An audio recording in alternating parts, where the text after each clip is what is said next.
ભાજપના પૂર્વ સાંસદ દિનુ સોલંકી અને રાજ્યના વન મંત્રી મુળુભાઈ બેરા સોમનાથના દર્શને, જેમાં સોમનાથ મહાદેવને શીશ ઝુકાવવા પહોંચેલા કોડીનારના અગ્રણી અને ભાજપના પૂર્વ સાંસદ દિનુ સોલંકીએ સોમનાથ મંદિર કોરિડોર મામલે મોટું નિવેદન આપ્યું છે. મીડિયા સાથેની વાતચીતમાં કોરિડોરનો વિરોધ કરનારા લોકો પર તેઓએ ગંભીર આક્ષેપો લગાવ્યા હતા. સોમનાથ મહાદેવને શીશ ઝુકાવવા પહોંચેલા કોડીનારના અગ્રણી અને ભાજપના પૂર્વ સાંસદ દિનુ સોલંકી કોરિડોર પ્રોજેક્ટના સમર્થનમાં ઉતર્યા છે. કોરિડોર પ્રોજેક્ટના સમર્થનમાં 5,000 યુવાઓ સાથે કોડીનારથી સોમનાથની પદયાત્રાનું એલાન કર્યું હતું. જ્યારે આ મામલે મીડિયા સાથેની વાતચીતમાં કોરિડોર અને પ્રોજેક્ટનો વિરોધ કરનારને આધુનિક ગજનવી કહી દીધું હતું. વધુમાં કહ્યું કે મારા સોમનાથ મહાદેવના પ્રોજેક્ટમાં કોરિડોરના પ્રોજેક્ટમાં જે કોઈ વચ્ચે આવતા હોય, એમાં ખોટા કામ કરતા હોય, સરકારની યોજનાને કોઈ રોકવાનો પ્રયત્ન કરતું હોય, આ કોણ છે? હવે તો મને એવું લાગી રહ્યું છે કે મારે કહેવું નથી પડતું. લોકો વિચારી રહ્યા છે કે આ બધા આધુનિક ગજનવી છે. આ લોકોને સમજવા કે નહીં એ લોકો નક્કી કરશે. સોલંકીએ વધુમાં ઉમેર્યું હતું કે હું આપને ખુલ્લેઆમ કહું છું કે સોમનાથ માટે સમગ્ર ગુજરાતની પ્રજા, સોમનાથ પ્રભાસ ક્ષેત્રની પ્રજાને આજુબાજુના રહેનારા તમામ જિલ્લા લોકો બધા જ સોમનાથ મહાદેવના કોરિડોર પ્રોજેક્ટમાં સાથે છે. એમાં સૌથી પહેલા નજીકના દિવસોમાં કોડીનાર તાલુકા બંધનો એલાન આપીને સોમનાથ પ્રોજેક્ટના સમર્થનમાં 5,000 યુવાનોની અમે પદયાત્રા કોડીનારથી સોમનાથ સુધી યોજવાના છે અને એમાં એના સમર્થનમાં ઉભા રહેવાના છે. જ્યારે બીજી તરફ રાજ્યના વન મંત્રી મુળુભાઈ બેરાએ સોમનાથ મહાદેવને શીશ ઝુકાવ્યું હતું. શીશ ઝુકાવ્યા બાદ સિંહોના મોત મામલે તેઓએ પ્રતિક્રિયા આપી હતી, જેમાં કહ્યું કે સિંહોના બ્લડ અને અન્ય સેમ્પલો લેવામાં આવ્યા છે. સિંહોના સંવર્ધન માટે સરકાર અને વન વિભાગ કટિબદ્ધ છે. સિંહોના ભોજનમાં કંઈક ઝેરી પદાર્થ આવ્યો કે કેમ, આ તમામ મામલે હાલ તપાસ ચાલી રહી છે. વધુમાં સાંભળીએ ભાજપના પૂર્વ સાંસદ દિનુ સોલંકી અને રાજ્યના વન મંત્રી મુળુભાઈ બેરાએ શું કહ્યું તે. જય સોમનાથ. આજે પવિત્ર શ્રાવણ મહિનામાં ત્રીજા સોમવારે મહાદેવ આપણા સોમનાથ દાદાના દર્શન કરી અને ખૂબ જ ધન્યતા અનુભવું છું. શ્રાવણ મહિનાની અને આજના સોમવારનો દિવસ, એ દિવસે દર્શન કરવાનો આજે અવસર મળ્યો. એનાથી દરેક વ્યક્તિને એક અલગ પ્રકારની અનુભૂતિ હોય. અહીં ખૂબ મોટી સંખ્યામાં આજે યાત્રિકો છે એ દર્શન કરવા માટે ઉમટી પડ્યા છે. શિવ વંદનાનો કાર્યક્રમ, સોમનાથ મહોત્સવનો કાર્યક્રમ પણ શ્રાવણ મહિનાના બધા જ સોમવાર અહીં ઉજવવામાં આવે છે. પ્રવાસન વિભાગ, સોમનાથ ટ્રસ્ટ આ કાર્યક્રમનું ખૂબ સરસ રીતે આયોજન કરે છે. આજે સાંજે પણ આ વંદે સોમનાથ મહોત્સવનો કાર્યક્રમ છે એનો આજે જે સોમવારે આવશે બધા યાત્રિકો, શ્રદ્ધાળુઓ એનો લાભ લે છે. બધાને આ પવિત્ર શ્રાવણ માસના અને આવનાર જન્માષ્ટમી અને જે તહેવારો છે, સાતમ આઠમ, એના માટે બધાને ખૂબ ખૂબ શુભેચ્છાઓ પડતી. ખાસ કરીને સિંહો ઉપર સંકટ આવ્યું છે. 12 સિંહોમાં કંઈક વાયરસ આવ્યો છે.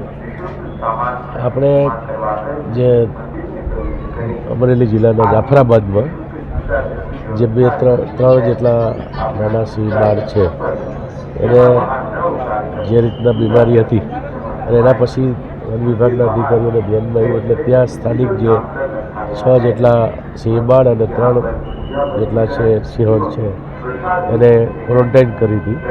અને ખૂબ એની ડૉક્ટરો જે વન વિભાગના છે એ જૂનાગઢના જે એનિમલ કોલેજ છે એમાંથી પણ ડૉક્ટરો ગયા હતા. બધાના બ્લડ ટેસ્ટ કર્યા હતા અને એને એક સિંહ બાળ છે ને એના જે સિંહણ છે એનું લોહી છે એ મેચ નહોતું થતું, તો અન્યમાંથી લઈ અને એને ખૂબ મહેનત કરી અને બાકીના જે બીમાર હતા એ બધા સિંહ બાળને બચાવ્યા છે. આ પ્રકારનો વાયરસ અગાઉ પણ એકવાર આવ્યો હતો અને ત્યારે વધારે સંખ્યામાં જે સિંહ બાળ છે, ખાસ કરીને નાની ઉંમર છે સિંહ બાળ છે, એને વધારે અસર કરી હતી.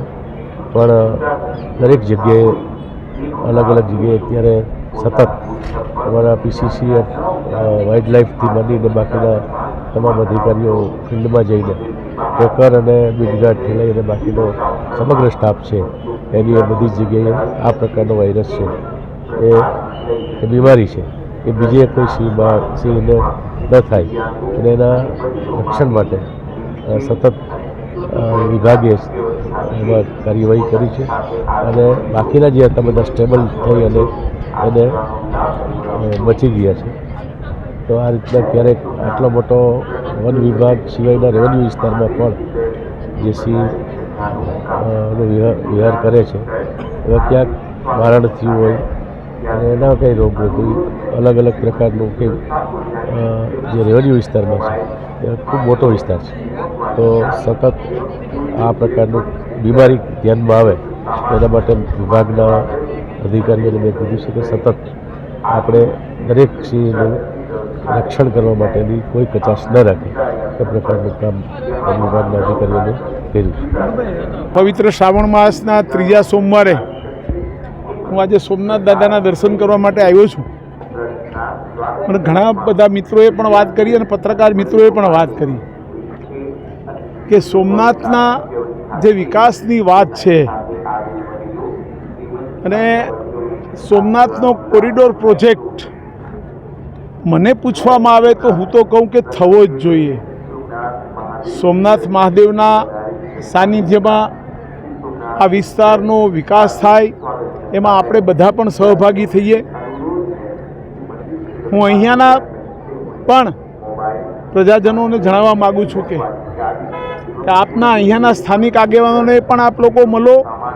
અમે બધા પણ તમને યોગ્ય અને તમને પૂરતું વળતર મળે એ માટેના અમે પણ વહીવટી તંત્રને અને સરકારમાં તમારી સાથે રજૂઆત કરવામાં પણ રહીશું અને તમારી વાત પણ પહોંચાડશું. તો મારે ખાસ કરીને અહીંયાના સનાતન ધર્મના જે રખેવાર ભાઈઓ છે, ભાઈ શ્રી હેમલભાઈ, ભાઈ શ્રી જયદેવભાઈ, ભાઈ શ્રી બાલાભાઈ સામરા, આ બધાને મારે કહેવું છે કે તમે તો ભૂતકાળમાં સનાતન ધર્મની રખેવારી કરવા માટે આ વિસ્તારને ખુલ્લે આમ અહીંયાનો ભૂતપૂર્વ કલેક્ટર દિગ્વિજય જાડેજા મોહમ્મદ ગજનીના આધુનિક સ્વરૂપમાં જ્યારે સોમનાથ જિલ્લાને લૂંટવા નીકળ્યો હતો ત્યારે મેં આ વાત કરી હતી. ત્યારે આપને સારું લાગ્યું હશે કે ખરાબ એ મને ખબર નથી, પણ આ બધાએ ખૂબ સારી રીતે સનાતન ધર્મને બચાવવાની રજૂઆતો સરકારમાં અને બધામાં રજૂઆતો કરી હતી. મારે આપને આ તબક્કે જણાવવું છે તો આપની ફરજ આજે શું છે કે સોમનાથના વિકાસમાં અને પ્રજા વચ્ચે જે એક ગાંઠ ઊભી થઈ છે, જે અંતર ઊભું થયું છે, એ અંતર પૂરું કરવા માટે તમારે એક પુલ બનીને પ્રજા અને સરકારની વચ્ચે તમારે સેતુ બનીને આ પ્રશ્નનું નિરાકરણ લાવવાને બદલે આ બાલાભાઈ જેવા તો પોતાની હોટલ બચાવવા માટે રાત દિવસ મહેનત કરવા માંડી ગયા છે. તમે તો કહેતા હતા બધા કે અમે તો સોમનાથના ગણ છીએ, તો આ ગણ બધા ગયા ક્યાં? મારે એટલું જ કહેવું છે કે તમે અમારી સંવેદના અસરગ્રસ્ત ભાઈ બહેનોના જેના પણ મકાનો જાય એની સાથે અમારી છે, અમે તમારી સાથે છીએ, અમને તમારો વિરોધ નથી. તમને પૂરતું તમારું વિસ્થાપન, તમને ફરીથી સારી રીતે તમારા મકાન, ધંધા, રોજગાર બધું જ મળે એમાં અમે તમારી સાથે છીએ.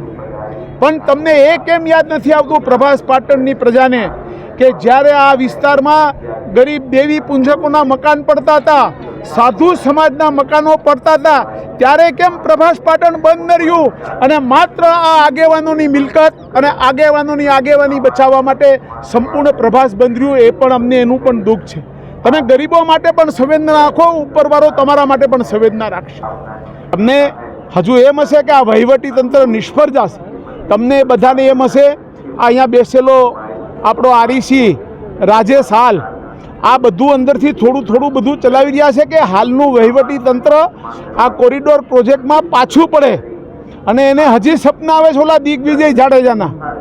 સમજાય મારી વાત? તમે આ બધા વસ્તુઓથી દૂર રહીને સોમનાથના કોરિડોરમાં સહકાર આપો એવી આ બધા આગેવાનોને મારી ફરીથી નમ્ર વિનંતી છે.